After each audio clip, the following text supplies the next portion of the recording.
बलूचिस्तान की पथरीली वादियों में इस वक्त पाकिस्तान की सैन्य साख के परखच्चे उड़ रहे हैं। अंतर्राष्ट्रीय मंचों पर जनरल आसिफ मुनीर भले ही ऑल इज वेल का राग अलापते हुए नजर आ रहे हों, लेकिन जमीन पर बिछी 200 से ज्यादा सैनिकों की लाशें और उनके ताबूत कुछ और ही कहानी को बयां कर रहे हैं। सवाल ये कि क्या पाक आर्मी बीएलए के सामने अंदर खाने में हार मान चुकी है? आइए जरा इसे विस्तार से समझते हैं। नमस्कार, आपके साथ मैं पल्लवी रविंद्र सिंह। बलूचिस्तान में मौजूदा हालात पाकिस्तान की सैन्य लीडरशिप के दावों के ठीक उलट नजर आ रहे हैं।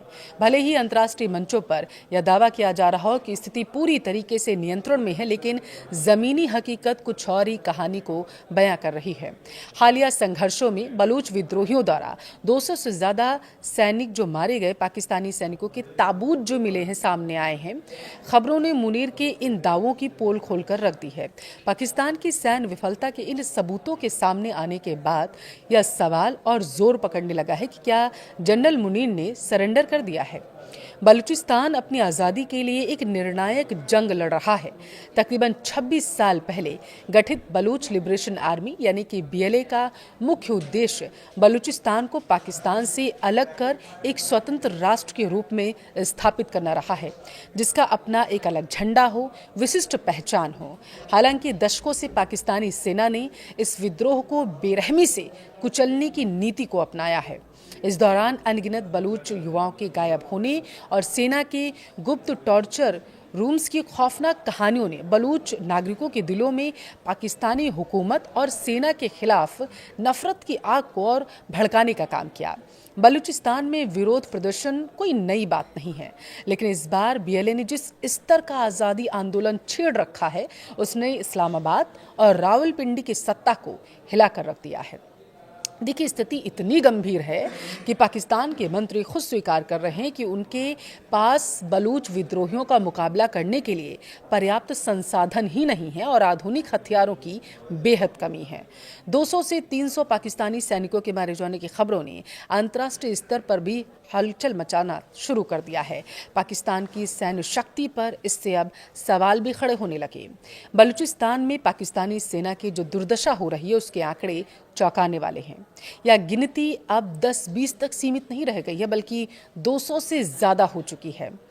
इन शवों ने आसिफ मुनीर के सैन्य नेतृत्व पर भी गहरे सवाल खड़े किए। जनरल मुनीर भले ही अपनी वर्दी पर फर्जी तमगे और मेडल सजाकर घूमते हों, अपनी बहादुरी की डींगे मारते हों, लेकिन बलूचिस्तान के लड़ाकों ने युद्ध के मैदान में उन्हें कड़वी हकीकत से रूबरू करवा दिया है।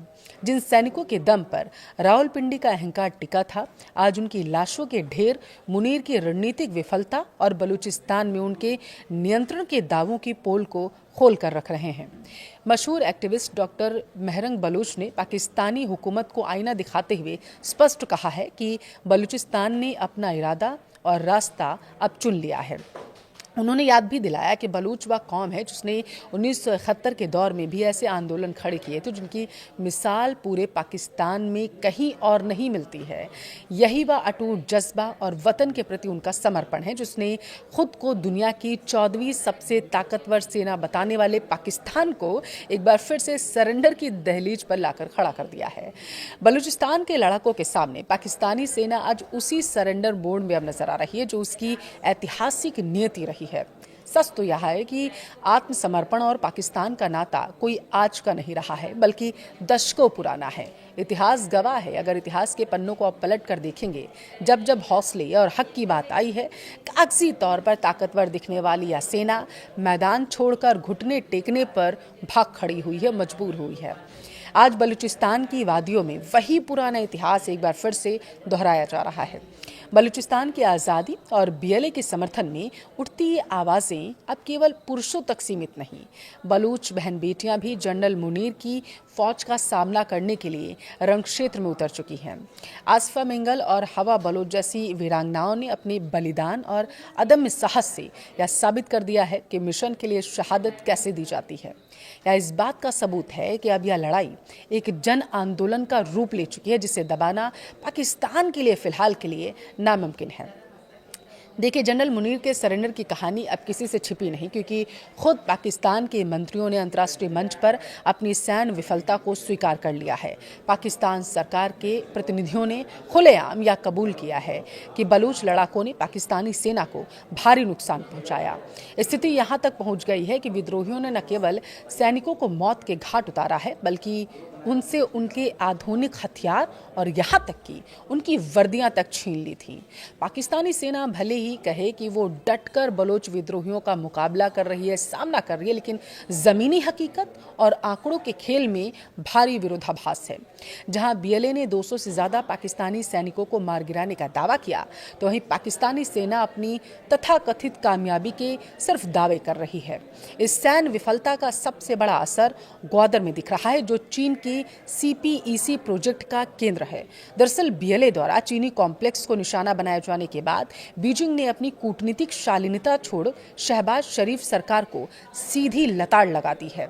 चीन ने साफ कहा है कि या तो सुरक्षा सुनिश्चित कर लीजिए अपना, नहीं तो बोरिया बिस्तर आप समेट लीजिए।